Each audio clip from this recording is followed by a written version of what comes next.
So tonight we're going to be talking about the importance of repeated word reading and how we do that through games in the Brain Friendly Reading Program.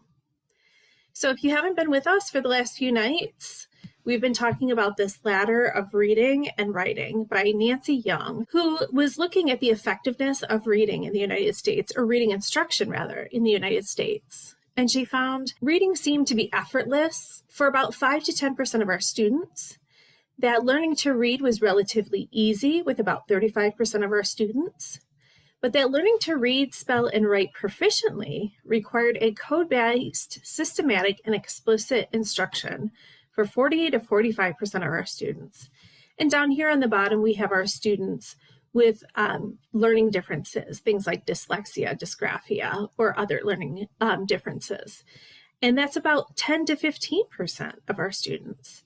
So if you are a parent or a teacher who is not quite sure why our reading scores are not that great here, it's not just a Michigan thing, it's countrywide. I encourage you to go listen to this podcast by Emily Hanford called Sold a Story. Fabulously done, easy to listen to, and it gives you the entire story behind what has been happening with reading instruction in our country. So before we get started tonight, it's always important to refresh our minds about the theory behind the science of reading. This image was created based on the research of a neuroscientist named Stanislas Dehaene, I think. He is French, and I always butcher his name, so I'm so sorry. He has written books, and he has many YouTube videos about how the brain learns to read. So he has spent his entire career studying the brain through MRIs, through research on how the brain learns to read. And what he has found is that reading in all cultures relies on the same brain mechanisms. That reading requires specializing the visual system for the shapes of the letters and connecting them to speech sounds. And that teaching letter sound correspondences is essential. So on day 2, Kristen talked a lot about how we work to solidify that letter sound correspondence in children that we work with. We also learned that not every brain is born wired to read. In fact, reading is a man-made concept invented about 5,000 years ago and not something that we are born with.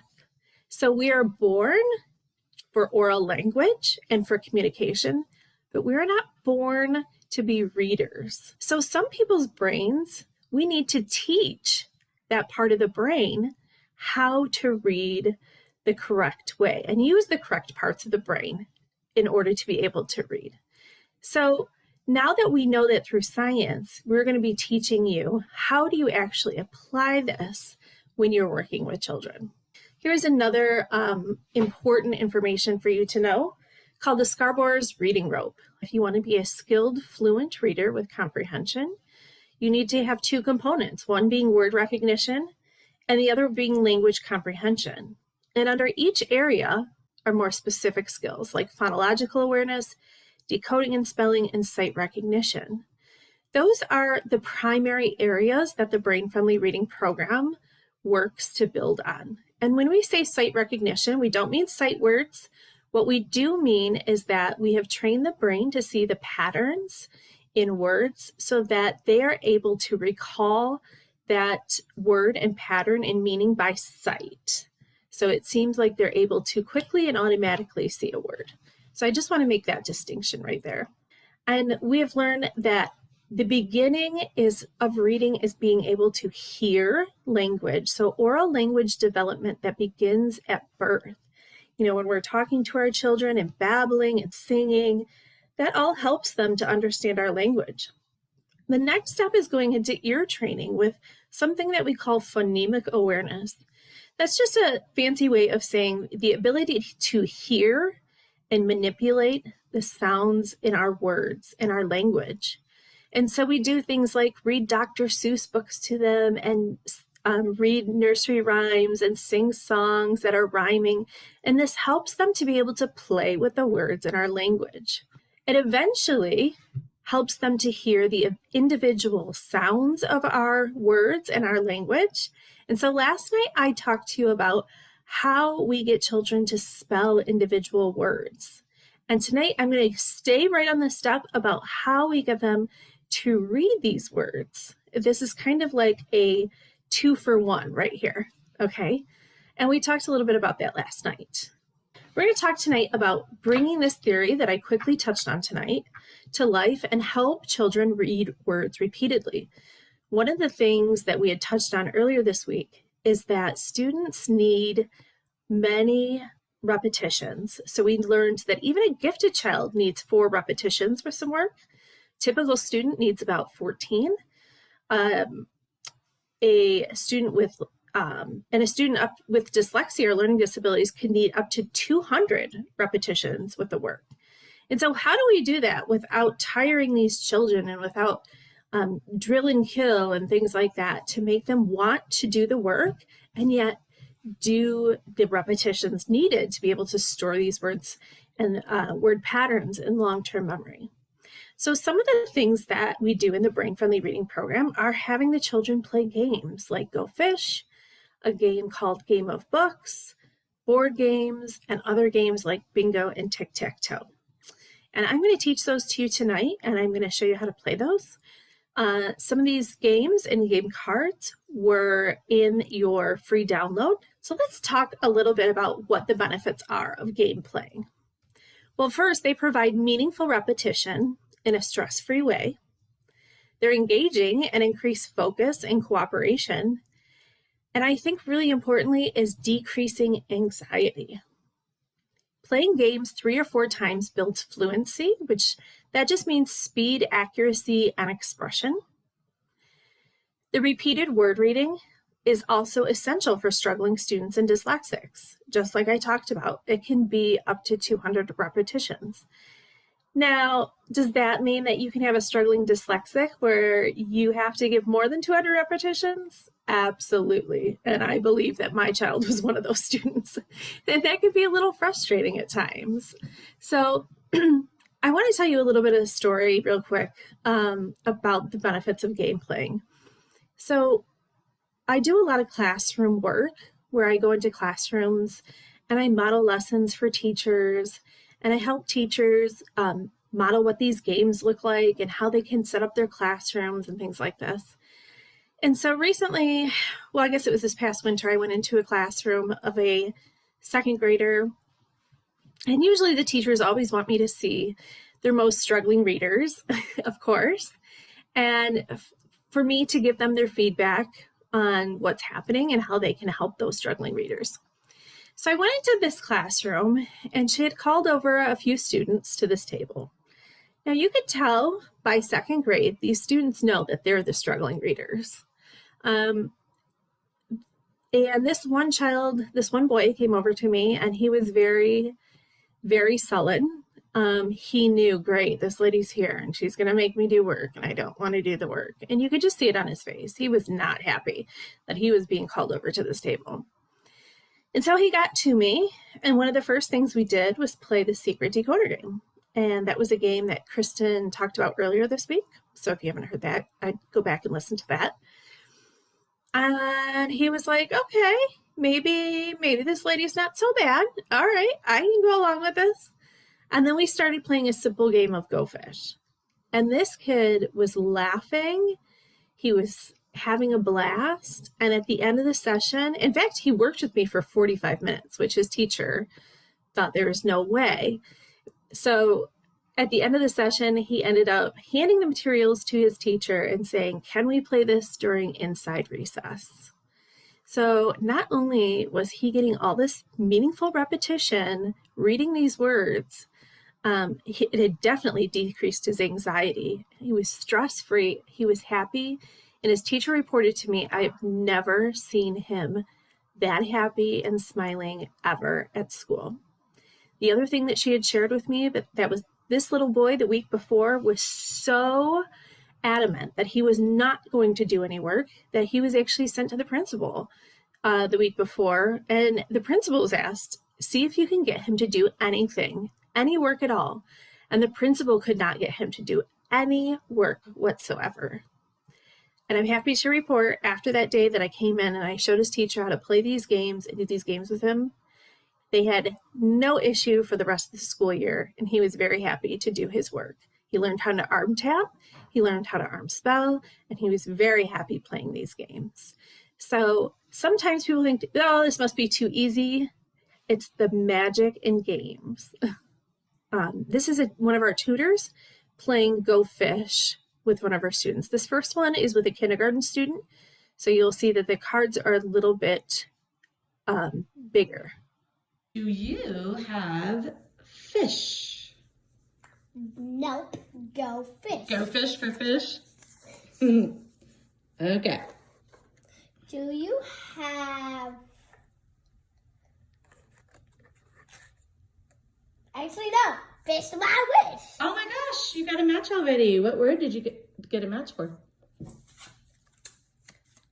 What, can you read the word? Cash. Yep. Okay, still your turn though. Do you have a...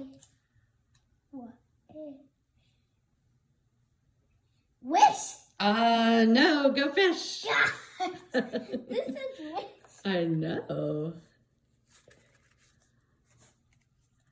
Okay. Do you have shop? Go fish. One of the things I want to point out, you can hear that the child is being silly and goofy and laughing as they're asking for different words and matches and things like that.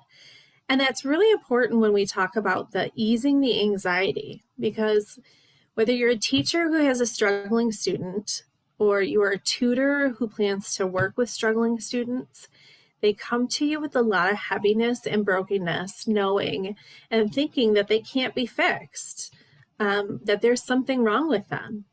And so it's so nice to be able to ease their tensions when they walk in and they realize, I just get to play some games with you and I know how. The other thing I wanted to make mention of is if this child were really struggling with these words, one thing that she could have done, the tutor could have done, is tell the child to put the word on their arm. So if they weren't sure what the word shed was, she could just say, let's put it on your arm. The SH is sh,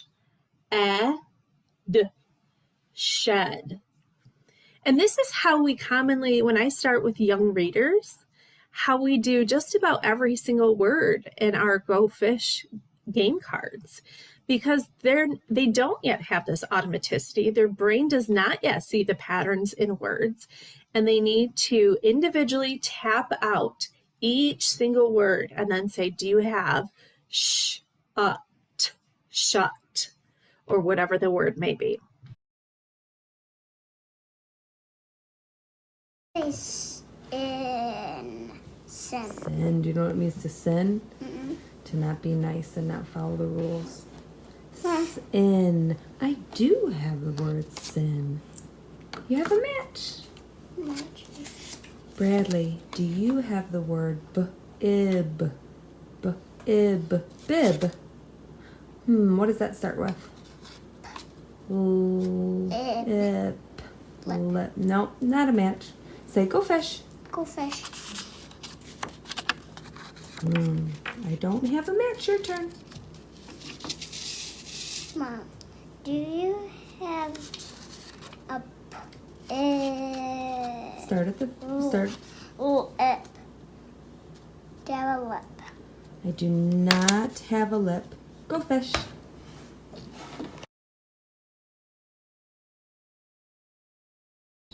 So each person, they drew 3 cards, and we are working with the consonant, vowel, consonant pattern. I represents the sound. That's right. All right, why don't you start us off?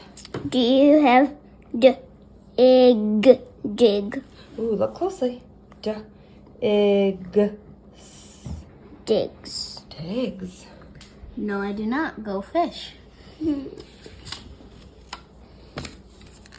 Do you have any matches? Read it. Eggs. Digs. Eggs. Digs.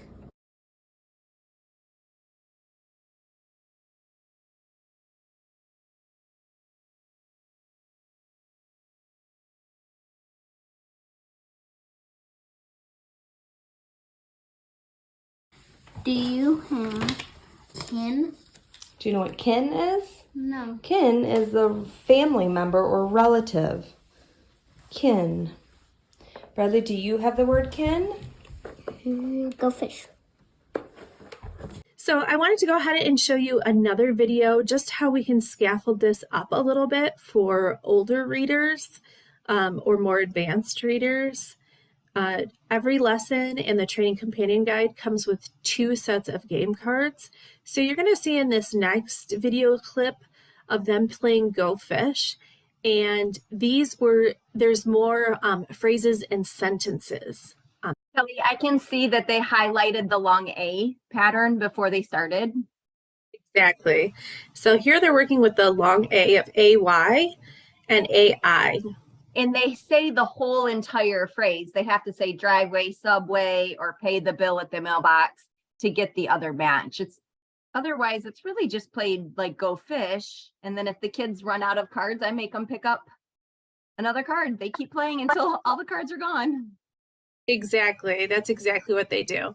You have upstairs staircase. So that's it, I think. So the way I play it is we have to go through the entire deck of cards and all the matches are made before we are finished with the game. Another way to level this up for children is to actually have them make their own Go Fish card deck. So you would use index cards cut in half, or really any pieces of paper that you have. And you would dictate the word to the child, and you and the child would arm tap the word. For example, if the word was pop, you would arm tap it, pop, and then they would go ahead and they would write that on their card. Then as the tutor or teacher, I would write the second card so that now you have 2 cards with the same word. And then you do this with about 6 to 12 different words, depending on the child and their abilities. And then you have a deck already made that you can play Go Fish with. So this next game that we're going to talk about is called Game of Books. So Game of Books is similar to Go Fish. In this video, we have just 3 on a card, and that child has to collect a book of 3 instead of a book of 4. Race. Does that match? Race. Race. And then rake. Yep. And then rack. That's the one I need. Thank you so much. All right, I've got a book. That was I asked for last time. Okay. Well, you Actually, I kind of did not want to ask. I got a book. you got 2 books. Yeah. Yeah. Yeah. All right. What do you want to ask me for? You can see that these words have similar patterns with slight differences. So we have them going between a long vowel, a vowel consonant E, a short vowel, and then we have also that the CK ending plus the soft C. So there's lots of different things going on. Okay. These are all my matches. I got a match. Which ones are those? Wait, all 4? No, wait. I don't. But there's 2. Okay. Do you have... Oh, okay, I got 2 3s. Okay. Do you have hick, height, lick, and light? No, I don't. Oh, man. So I'm going to go fishing. Okay, do you have... No, I'm not. Do you have black, back, bass, and... No, I don't have the one with the bass. I'm going to go fishing. Do you have... Oh, yay. Slick, thick, nice, and slice? No, I don't. What's that? Is it in one of these, maybe? No, I don't think so. Yes, sir. I just need one more of these cards. So do I need two more. These are all my matches. Okay. Do you have? Oh wait, I go fishing. Because you didn't have the card I wanted. I want to get your Just card. Ask. Okay. You have. So you say, put on your arm. Hike, hick, like, and lick. Hike, hick, and lick. Yes. So I have, that's a 3. That's a 3. Hey, do you have base? Do you have base, bass, back, and bake? There you go. You got a match. Yes, sir. So that is Game of Books in a nutshell. It's a great game for older students. We did talk about board games last night and how you can use board games to work on spelling when you get a blank board game. Again, you got a blank board game in your downloads. And we talked about how you can use this. So here's just a couple examples of Mad. Mad. Good. That was perfect.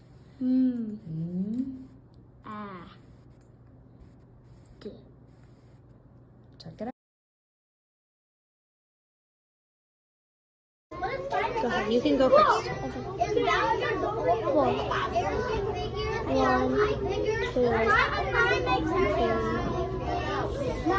What'd you get? What does that say? Plus 1. So you move up one more. Okay, can you read that word? Can you try and arm tap it?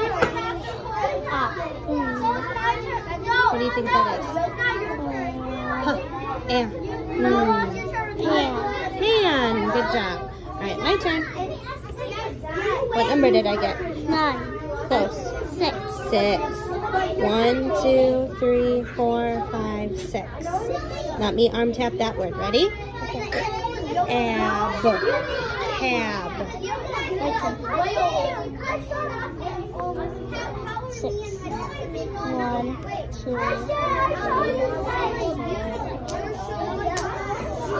So what's that say? 2. Minus 2. So you have to go back 2.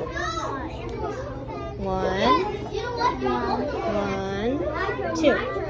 Okay, can you try and arm tap that word?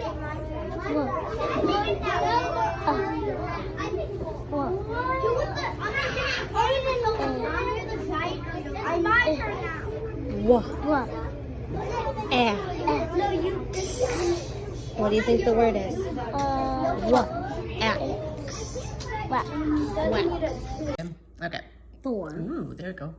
1, 2, 3, 4.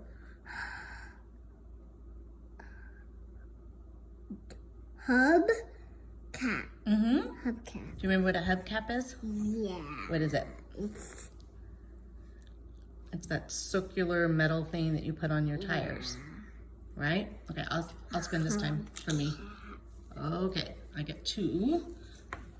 Looks like Upset. 3. All right, your turn. Okay. Your turn.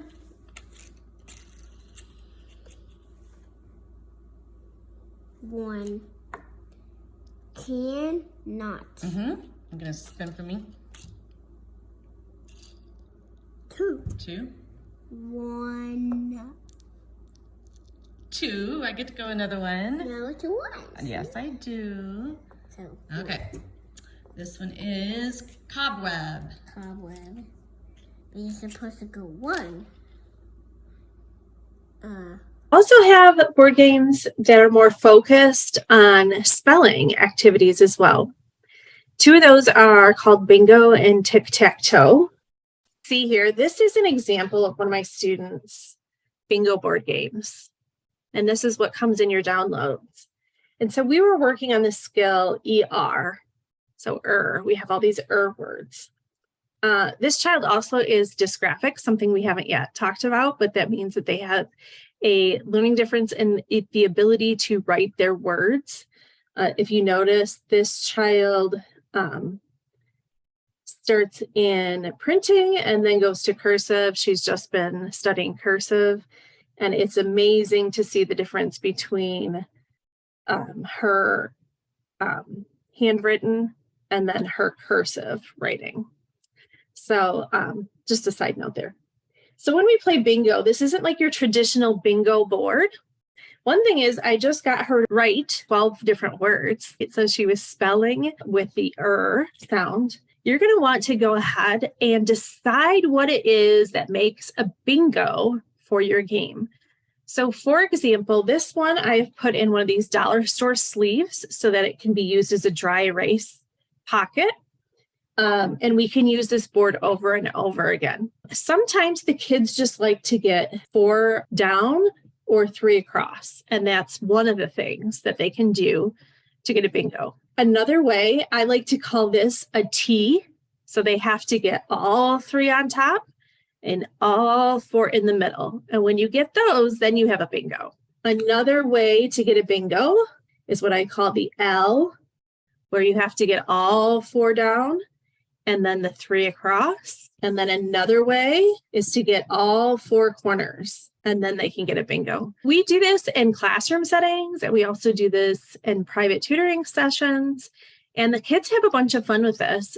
So if you put it in a sleeve like this, you can continue using this game board over and over and over again. Now, when I play with my students, I make my own game board, and then the student decides what the bingo is going to be. And they find a ton of fun in just being able to decide like how they're going to do it.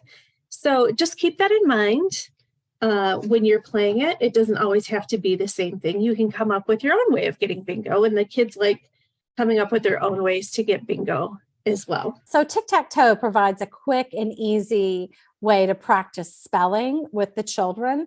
And you can use any paper that the children have available to them. If you're a school that has write on wipe off desks, they can just draw a big tic-tac-toe board on their desk. But for 2 people, you just need 1 tic-tac-toe board. But here's our board. And what we're going to do as the teacher is take the words that are in the lesson that has the skill that we want the children to review. So I can say that I am working with this lesson page, and I want to practice Y in the middle of words where it says I, and Y at the beginning where it says yeah.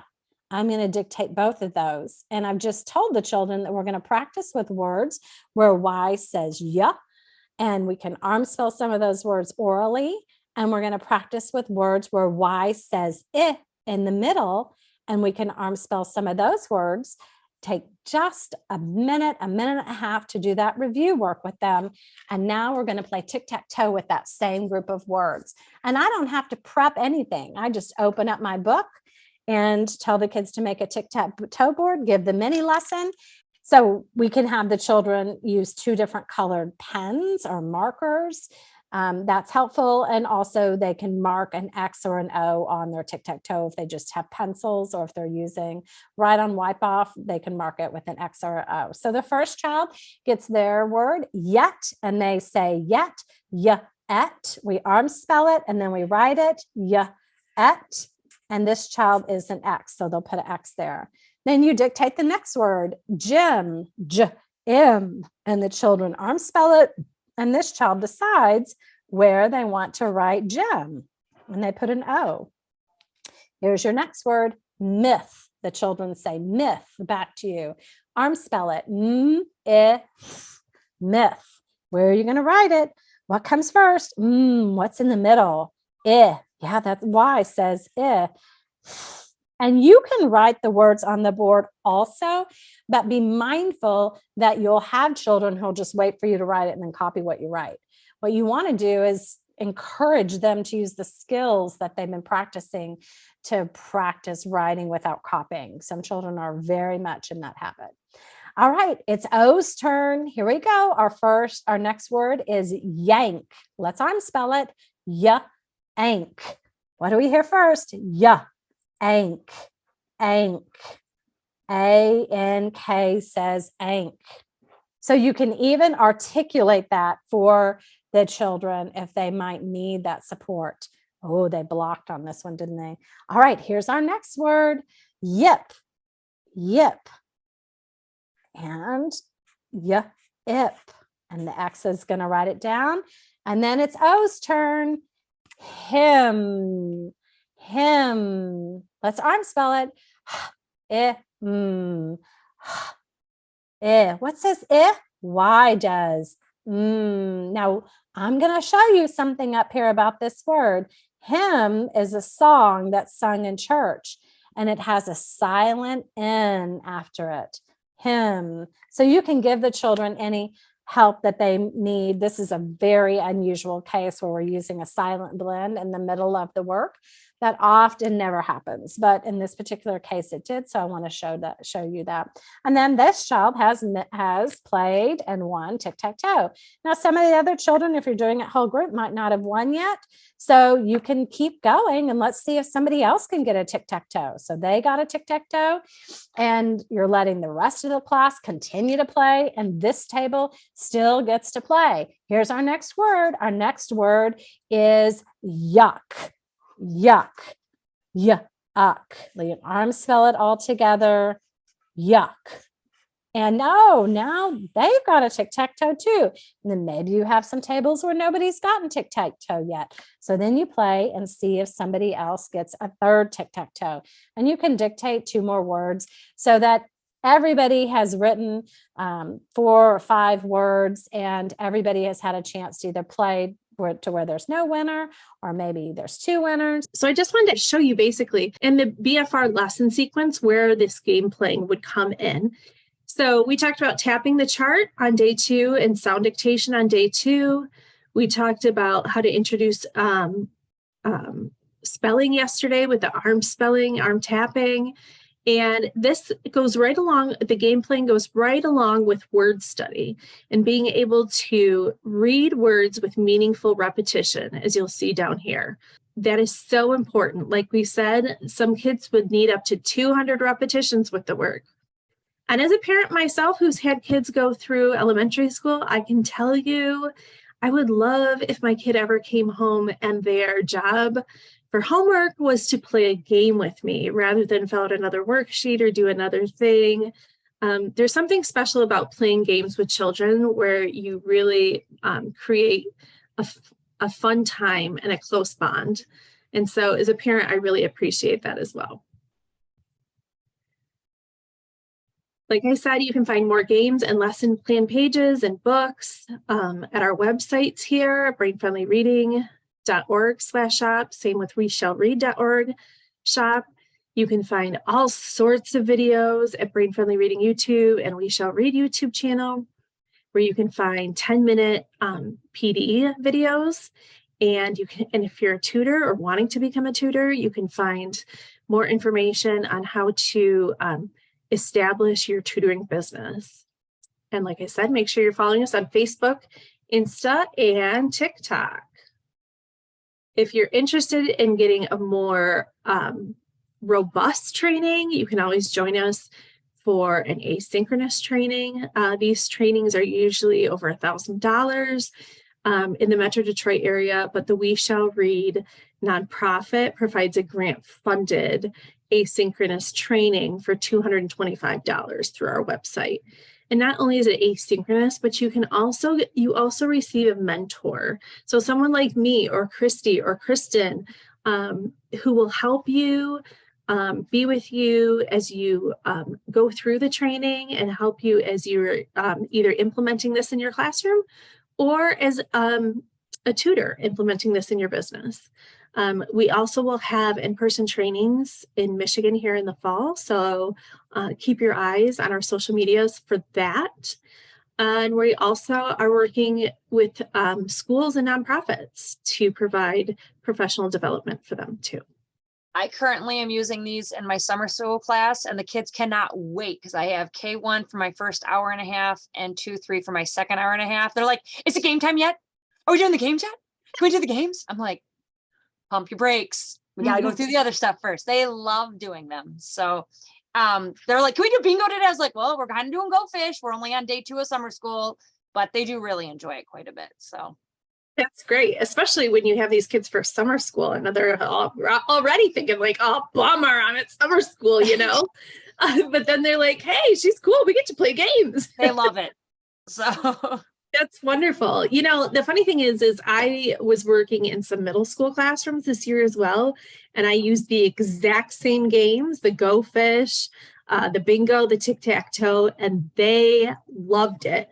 Absolutely loved it. The thing is, a lot of our kids are so used to these online gaming platforms where when you actually put something in their hands like cards now and take turns and they see that they're building a relationship with something about games just helps you build a relationship with another person. They absolutely loved it. And even in middle school, they were like, when do we get to play the games? well, you do definitely have to explicitly teach how to play the games because many of them have zero experience in what Go Fish looks like. They think they both have to pull a card when somebody says Go Fish. Like it has to be explicitly, repeatedly reinforced on how it's supposed to look, but they do really enjoy them. Yes, that's very true. Very great. I'm so glad to hear that they're having fun at summer school. Yay. Makes your job a little easier too when they're willing participants. All right. I would say 4 of the kids didn't want to leave today, so they stayed in the back of the room and they played some more games. Their parents were like, they can stay. I'm like, of course they can.